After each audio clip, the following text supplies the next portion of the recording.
So that's cool, man. So tell them your name and where you from for me. So I'm Jason Russell. I've always been known as J Russ my whole life, literally. I guess I've been known as J Russ forever. I think people thought my first name growing up was J Russ. You know what I'm saying? That's how funny it was. Yeah, people who I grew up with like literally thought my first name was J Russ. I just always been called J Russ. I'm from Pittsburgh, Pennsylvania. Went to Woodland Hills High School. I think at one point, or I don't know if it still is, had the most players in the NFL from one high school. Wow. Yeah, wow. So a lot of players from my high school went to the NFL. So wow, man, that's dope. I didn't know that, man. Yeah. Gronkowski actually was one of them too. So okay. Yeah. Okay. So man, was you always into athletics growing up? Was that? I always played, back with your friends. Yeah. So I always played outside with my friends growing up. Yeah, I wasn't very good though.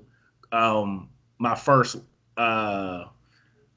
probably till like 10, 11, I wasn't very good at sports. Especially basketball wasn't too good. Like my dad would have to pick me up on our team when we played, or I would make my brother pick me up for basketball. And in football, I wasn't really good. I was timid. I cried a lot.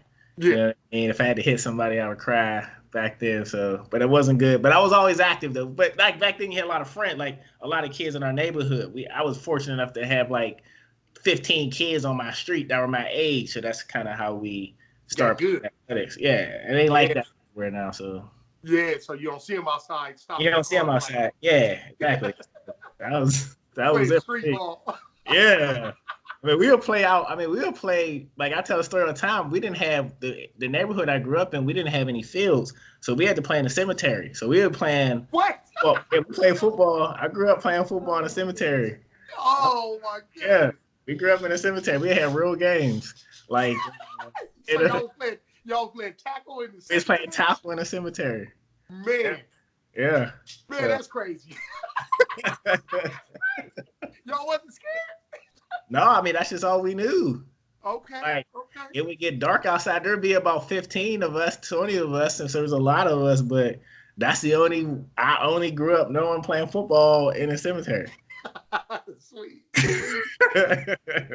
That's sweet. Now, was you the first one to go to the next level as far as like the collegiate level playing ball? As far as my friends growing up, I had older guys that went to college, but they went to small colleges. And out of my friends, like my best friends, it was me, and there was about 5 or 6 of us that went to college, but there was only 2 of us that went Division I. And me and my friend Shante Spencer, he ended up going to University of Pittsburgh and ended up actually playing in the NFL for about 10 or 11 years. Ooh, he had a long ride. Yeah, long year. Yeah, he's pretty nice. Nice. Yeah. Nice. He was a cornerback for San Francisco 49ers. Oh, okay. Man, yeah, so in that mix of 10, were you guys all focused like from middle school saying, look, we need to do this to get to the next level? We didn't even think about it. So we didn't even think about like honestly, when I was growing up, we didn't even think about going to college to play football. Like we just played all the time. Like it's not as it is now where all the kids think about it so young. Back then we just played. So we played outside, and I remember I would watch college football all the time, but I didn't know I didn't know anything about how to get to college. I wasn't even thinking about how to go to college to play football or basketball. We just played. And I think around my junior year in high school, I remember I was starting to be a standout around like 8th, 9th grade, and all of my friends were actually. And I think around going to my senior year in high school, I had got ranked like one of the top 25 in the nation coming out in high school. Yeah. In football or basketball? Football. Okay. So I remember once that happened, that's when I started seeing like, colleges. I remember the coach pulled me to the side and he was like, JS, once you're a blue chip. I mean, you're a 5-star. You're going to be getting calls and stuff. And I was like, oh, all right. And I didn't know anything about it. I was in the ESPN magazine. I don't know if you remember Street and Smith magazine. I was in Street and Smith. Yeah. Wow. and he was saying a lot of colleges are going to come and start seeing you practice. They're going to come start seeing your games. And my teammates were fine with it too because they like that because they figure like, well, if they're coming to see you, then that means that's good eyes for us, right? So So, and my other friend too, Sean, who was in the NFL, he was a top recruit too. So it was like we were like a lot of package deals. A lot of people were like, "Will look for us." But I think going into my senior year is when I started being like back then. My senior year is when I started thinking about college, and I wasn't even playing defense. I was just playing offense. So I was a wide receiver, and I remember telling my coach, I said, I don't think I'm going to go to the. I remember it was summer. We were practicing for like summer camps and stuff like that, passing camps. And I went up to the D coordinator one practice and I said, Coach, I want to play defense. I don't think I'm gonna be able to make it to college just playing offense. Mm-hmm. And he said, yeah, and it was just a wrap after that. And I started.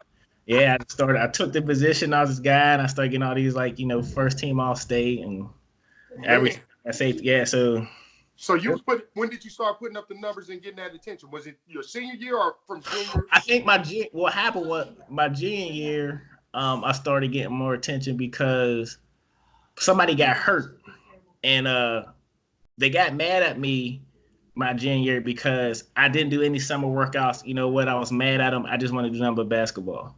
Yeah. And so I did all basketball my summer, and the football coaches got mad, so they put me on JV my junior year. And I remember our star got hurt at the time. So they had to move people around. They had to put me at wide receiver. So we had about 4 regular season games, but we knew we were going to the playoffs. But in every game they put me in, they would only give me like 2 passes, but every pass would be I would score a touchdown. So whether it was like a long pass or like a 5-yard hitch, I just kept taking it and scoring. So it was like I had just started really doing real well. And in the playoffs, it was the same thing. They would just give me a few passes. Every pass I caught would go for a touchdown. Wow. Yeah, so it was like, this guy is pretty good. Man, I never know you played receiver, man. Yeah. I didn't know that part. Well, once I knew I was going to do straight defense, I just started losing all that athletic. Like I lost a lot of that offensive agility once I was getting ready for college, and once I got to Cincinnati, I really never focused on offense no more, especially when I got to college too. And I saw you get to college and you're good where everybody's good where they're at in high school, right? And then you get to college and you see somebody like LV from Florida, and you see somebody, from another dude from Florida, and you see another guy, Ant from California, and you playing with these people, and you're like, all right, was that good? You start losing a little confidence every now and then, and these dudes are and it take you a while before you get your own confidence back in college to play, like to tell yourself you can actually play with these guys. Man, so just the people that's coming from the different environments and you seeing them, you like, right. I remember that same thing happened to me. This would happen. We was at Doug's Rawfield's house. So I came up early in the summer, right? We had Doug's Rawfield house, and they was like, let's have a dunk contest. He had a basketball court, right? And then Mario Mons got the basketball. And I was like, man, what are he going to do in the dunk contest, right? And then Big Mario. And he took the ball and did a 180. And I was like, what? Yeah. I was like, what? This is bananas. That's how I felt about Jamal Enzor. Uh-huh. Enzor, I remember the first time I saw Enzor, and Enzor was built like a pear, man. Like Enzor had huge legs, but his upper body wasn't as big, but he was a linebacker. And I remember coming out of high school, I thought I had the most hops. I was doing all this dunking, and I remember Big Jermaine Wilson was like, oh yeah, Zoe could dunk. And I said, Zoe ain't got no hops. And I remember we went to the hoop court and seen Zoe dunk, and I was like, I don't know where we was. I just think it was either after the season or something. And I remember seeing Zoe dunk, and I was like, what the, like, I couldn't believe it. Like, this dude had the best hops I've ever seen. He was built so bad. But man, I seen him when I first seen him. It was at Camp High Ground in flip-flops. I was like, oh, that's the first guy I've ever seen dunk in flip-flops. Straight flip-flops. Flip-flop. And he was doing the same dunks that anybody at the dunk contest could do in flip-flops. And I was like, how's he doing this? That's when I started. I think my freshman year, that's when I noticed, like, yo, athletes are different. Like, everywhere you see how big the sport is. Mm-hmm. How even though you might be the best person in your city, there's somebody in another city, in another state that's just as good and doing some crazier things that you ever seen. So I think that's when it hit me that I was in college too. Once I got there and I was younger and I saw all the older guys I was there, and I wasn't built for, like, my freshman year, I wasn't, physically built for the hand of college, like, and I didn't have the weight training behind me at the time. And I'm seeing the big guys and, they're hitting, and I'm kind of like, oh man, this is kind of hard, and they're faster and they're quicker. And I'm like, oh. So it takes you a while to kind of adjust to college football and college sports when you start noticing that when you're coming straight out of high school. Back then, though, I mean, back then, now they're a little bit more because they focus too much on it. But back then, it was like, if you started as a freshman like Gino did, you had to be really good. You had to be good. Even with Zach. Exactly. Zach was one of the best athletes I've seen. Like, he was like one of the best athletes I saw. He was fast. He was strong. He had hops. He was mentally mature. Like, he does just mentally. You couldn't get up. Like, Zach was unreal. He still, he ain't gained a pound since like, Zach is just like a freak, man. So, like, Zach was another one that was like, yeah, this guy from Florida. I just thought all the Florida dudes just had hops. Even Big Murph, Jamie Murphy, was just big and strong. I never played with somebody like that. Yeah. I didn't play with people like this in high school. Yeah. And so, like, cool to see that and them all be on your team. Or even Big Bam. Like, I thought Bam was just a huge line. I know his neck brace was huge, but, like, I just heard Bam was just a big guy. Bam was a huge middle linebacker. So yeah. So, man, when you was coming out, how many trips did you take? I did take 5. I did take the full 5. I was just talking to my brother about this, but I don't remember. I just remember for some reason about Cincinnati. Cincinnati was the last one I took, and I never forget this because I talked to my lady all the time. I remember I was watching in high school. We had the championship, the Pittsburgh, Ohio. Yeah, and I played in the highest division. We were like the number 1 team in the state, pretty much, and I would sit there now. You could watch the championship games, like the Class A, the Class 2, 3 triple double. You could watch those games throughout the day before you went down to the stadium. And at the time, Quad A, we had the last game. It was like the night game. And I remember I was watching like one of the single A games. It was early in the morning. And I remember I was flipping through the games. It was Saturday morning. I was flipping through the games, and Cincinnati was playing.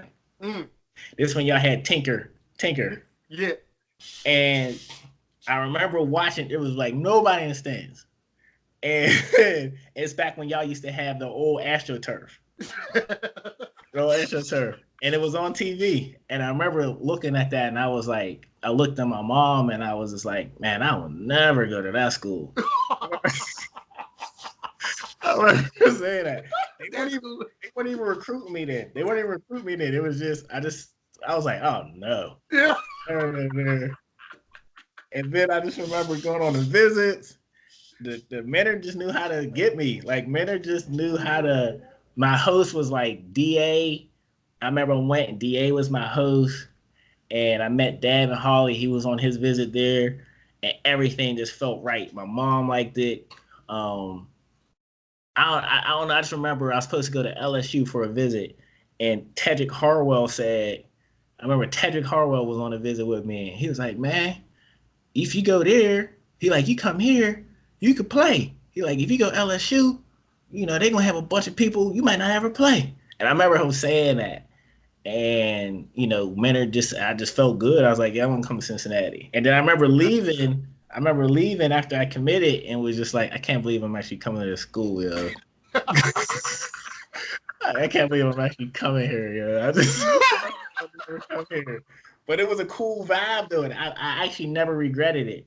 Like never ever regretted it. Ever regretted being at Cincinnati because the city was cool, but the players were just like we had a lot of senior and junior leadership. It was just a cool atmosphere, man. Like I just liked the swag of all the players on the team. Yeah. Cass was cool, man. Peak was crazy. DA, like it was playing with cats like Peak and DA and D Mark, you know what I mean, and all them dudes and Bam. I mean, that was dope. That I came into the right situation. You know, I had the right leadership. You know what I mean at that time. And like I said, in Blue, you know, like them dudes is cool. Pop. That was a good class of, you know, Johnny O. Like I said, Ty Keith, LV. I came under the right class, so they set for me they set the standard of how you supposed to come in, like how you supposed to play. Yeah. Obviously, that stuff that y'all had, you know, with y'all was there, you know, AC, you know what I mean, Bake, you know, like people like that. It was just a good. I just liked the school, so I was kind of convinced early with Cincinnati. Yeah, sweet, man. Yeah. And the thing was, man, when we first got there, it wasn't the attitude wasn't there though. You know what I mean? Yeah. So like when I was playing with Tinkercad and all them dudes when they was there, it wasn't no attitude. No, it wasn't. Nobody was chippy. You know what I mean? Nobody was chippy. And I wouldn't have known that because I came in to Cincinnati with having like people having like the act like a swag, like yo, we supposed to beat everybody. Yeah. You know what I mean? Like that's what I knew coming into. Yeah. So kind of crazy you say that. Yeah, because when you was watching them and said, nigga, I ain't ever going to that school. Yeah. You didn't want to get beat on. You didn't want to get talked about. Like I didn't want to be on the field and have like the old heads lose confidence in me. Like I said, I didn't want DA talking about me. You know what I'm saying? I didn't want Blue talking about me. You know what I'm saying? I think one time I fought Blue on practice. I think I earned respect after that too. Like he was a senior. I was like fought him one time. I think it was like a little scuffle. But but I mean that they like that though. Yeah, it was an edgy. They like the fact. I was of the belief that man, Pete, you doing this on purpose. Pete, you doing this on purpose. Crazy. Pete was crazy. But that was the characteristic that made him. You know. That's true. I agree because I felt we did feel like we were supposed to win every game. Yeah. And that mentality, even the coach, I mean, even Mentor had that though, for real. Yeah. Like Mentor, you know, he was like a crazy coach. He made us practice too long, but like, I mean, that was like, I look at colleges today, the players, the camps, like I go to Pitt football camp sometime, University of Pittsburgh, and they got, you know, the rules are different. They got one practice. Their practice will be like an hour and a half long. And I'm like, man, we would do 3 days. Yeah, 2 days, 3 days with the hour and a half special teams in the middle. 3 hours. Sometimes he would have like 40 periods sometimes. And I'm like, dude, we dying out here. Man, yeah, because man, that Camp High Ground can make it break. Yeah, Camp High Ground, he have us out there in the heat. It'd be 90 degrees. I'll tell you, my 1 year, rough. I came into camp Musker at 228. I left camp at 195. Why? He was kicking some ass. I was getting it. Like I remember, I would sit down. I would be on the sideline in between. Like, you know, ones would go for about 4 or 6 reps. Then the twos would do like 4 reps. Ones would go 6. And I remember I would go on the sideline and I would keep wringing my jersey out. Like it's just all that sweat. And I remember I caught a real bad cramp. Like my whole body cramped. And they had to take me into the little place where we would go up at higher ground and put all these IVs in me. Because it's my body I couldn't put enough fluids in my body as much as you was losing. As much as I was losing. You know? I remember that second practice, that last evening, that would kill me. Morning practice, I could make it, but that other one we had to do it at the last one, I couldn't take it. Like that body was just all the hitting and all the running we would do. You know, men were crazy, man. So, like, you know, he would do team for like 15 periods. You were like, oh man, hit too much. So your mom was taking the trips with you. So your mom was going along. How was that for moms? My parents loved it. Like I said, I was the youngest in my family. I'm the only one that really. My brother, I thought, was a better he understood sports. He's a way better basketball player than me growing up. Yeah. Like I think in the hood that I grew up in, my brother had like the best jump shot, the best handle, but my brother didn't have like I think he had performance anxiety for real because he never wanted to. He was older than me. He never like played in the summer leagues. I think if out his comfort zone, if he wasn't playing on this particular court that he always played in, he never wanted to play. Like me, so he didn't really do much outside. I think he quit his senior year in basketball and I think he got mad because I was the young freshman coming up who was about to start on the varsity team. And I think that he got mad at that, so he quit. So my parents never really experienced that before me. Okay. So when the recruitment process was tough because we had no idea what we were doing, right? I just remember just getting a bunch of every day. And I was just telling this, like if you go to like school, and I would get like 3 or 4 schools a day come in to take me out my 9th period class. Like I don't think I went to 9th period my entire senior year. Like they just kept. They'd be the athletic director that would come get me, and it would be 2 or 3 coaches that was coming to talk football and basketball. Boy, and you had them at the school, huh? Had them at the school. They'd come to the school, and they'd be like they put me in a little room, and everybody would have about 25 minutes or so to talk to you. And my parents, once I committed this, they loved it. I mean, they look forward to. They didn't miss one home game. Man, that's sweet. Not just what they did; it was part of their life. My parents didn't come all the time when I was younger. Like my dad, especially like games would be on Sunday. They went to church. Yeah. Like they missing church for no football game. So I didn't have it. Like I didn't have the parental support growing up as much as some kids. Like they start coming more my maybe 11th grade, starting through high school. They start coming all the time to high school. But when college hit, they loved coming to Cincinnati. Nice. They came every. They would leave Saturday morning, get there for the game, and just leave Sunday afternoon. But that was to them probably. They would say that to this day. It's like their best time of their life. They said. Yeah. They get away. They get away. Yeah. Going to the games, watching the games there. I mean, that game. I was just talking to my mom. That game versus Ohio State at Paul Brown Stadium. I mean, she said that probably was the best atmosphere she ever did. That was like that. I mean, that atmosphere was crazy. Yeah. I mean, I remember one of the questions like that was like I said the first time I felt like I was in like this is college football that I see on Saturday mornings. This is what I see. Like this is college football when I'm in. This is how it is. That was the best game ever. And even 2 years later, my senior year, we went to Ohio State and played. What's that like 106,000 people? Yeah. My parents actually didn't like that game as much, even regardless of the score. They didn't like where they sat them all the way up at the top of at the top of the stadium yeah. Right next to the sun, and it's hot and it's too huge.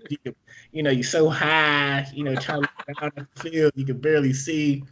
So they didn't like that game, but they love traveling. They love traveling to the games. And if anything was close to Pittsburgh, so when we played West Virginia University, I was able to bring about 25 of my family members and friends to that game. Man, and that's the game where I had the #1 player of the week on ESPN when I hit like Pat-Man Jones. So that was kind of dope. I mean, but yeah, they came all the games, man. But the home ones, the way conference they was, they couldn't go to Houston or Memphis, right. You know what I mean, or South Florida, nothing like that. But man, so you had a pretty dope support system, man. That yeah. was dope. Super. Yeah, my father decided my dad didn't really know football. Oh, okay. My dad didn't really play football. He didn't know. I remember the Steelers were going to the Super Bowl, and Rod Woodson, this is back when Rod Woodson played, he had just got off an injury. And my dad was like, oh, he should be back for the World Series, right? It's not the World Series. No, Dad, no. No, Pops, no. Yeah, or there would be his coworkers. He worked at the airlines before he got laid off. He worked at the airlines. And, I always have articles in the news about me, like the newspaper. And he would say, oh, yeah, son, my coworkers was talking about you today. And they want to know all the positions that you play. And I told them you catch the ball.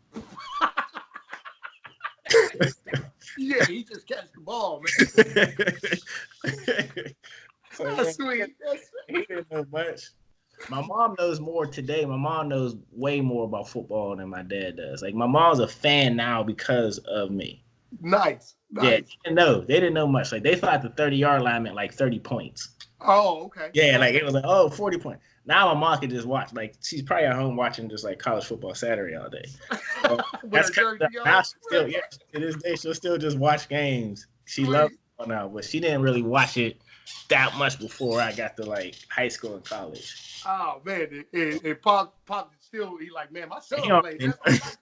Yeah, man, my son played. Sweet. My dad don't know much, so he still don't know. But that's still dope. I mean, the support more than anything. Right. You know what I mean? That's the part, man, knowing that they gonna be there. Yeah, it was actually really dope. I look for them every time we had a home game.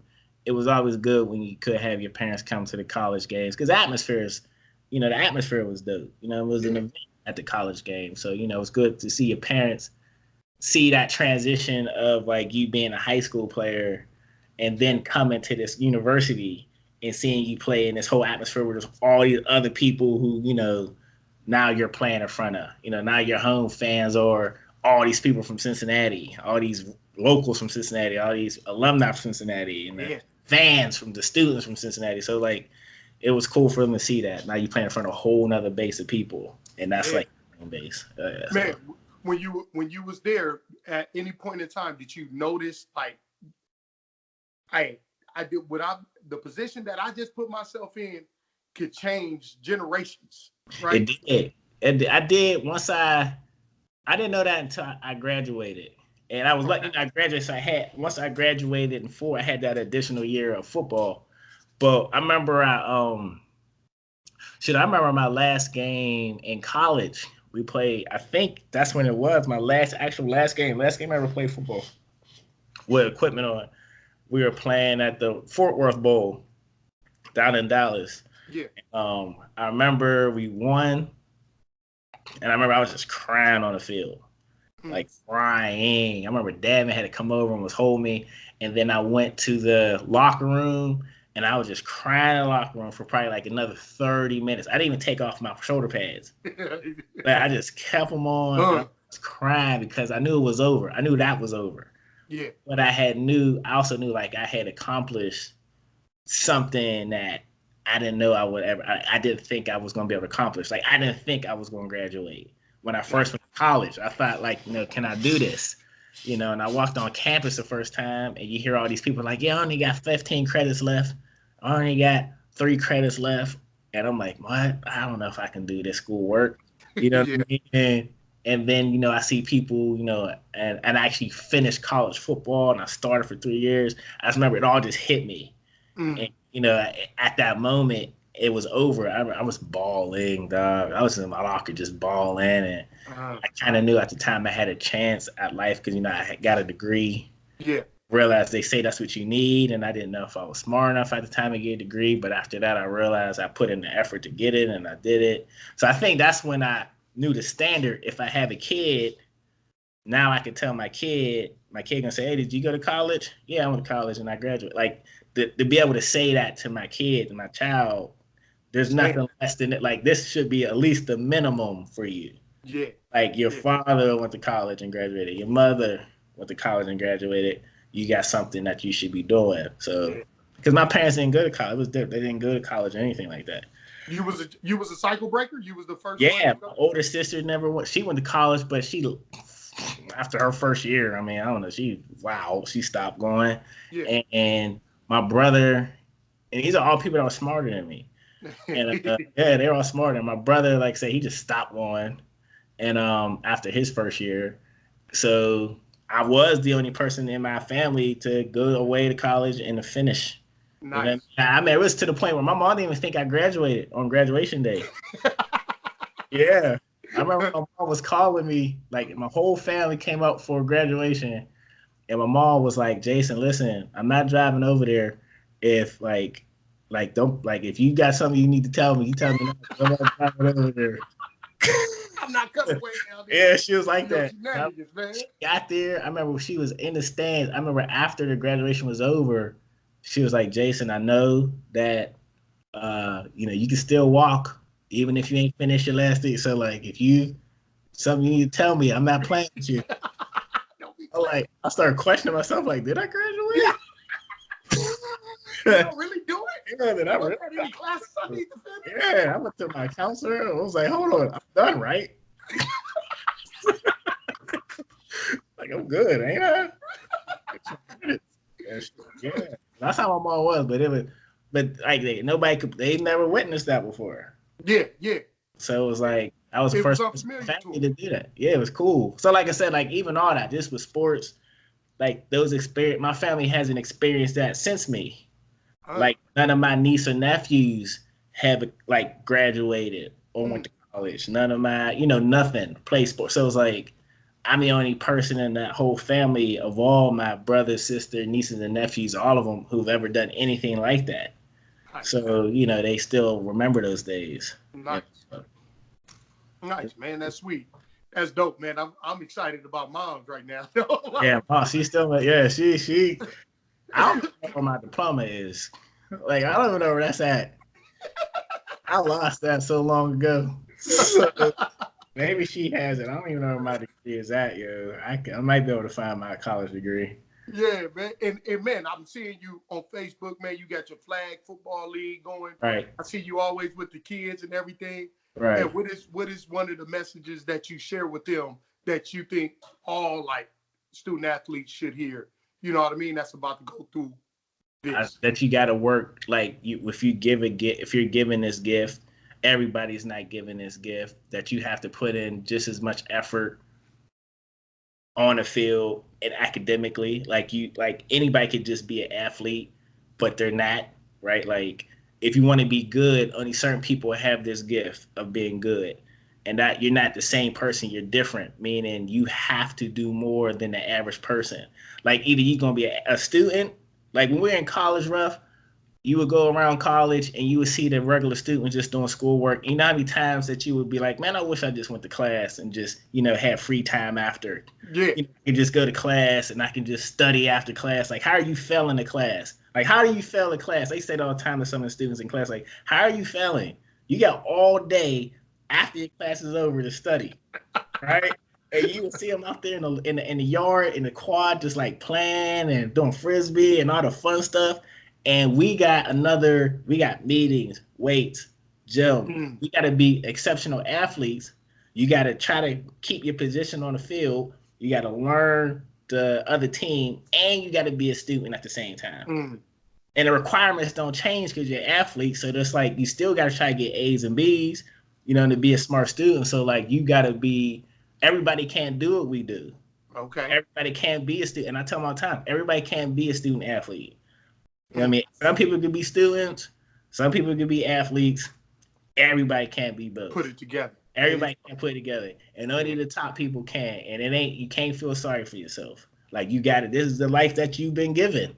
This is who I am. I'm a student athlete, and this is what required of me. So I tell them that all the time. Like I wish I could have just been like, remember back how Cincinnati was the first 3 weeks we didn't have any class? Yeah. And you just played 3 games and it'd be dope. It was easy, no man. class. It was easy. And then you had practice and then you had a game. And then eventually after that 3rd game, classes started on Monday. And you're like,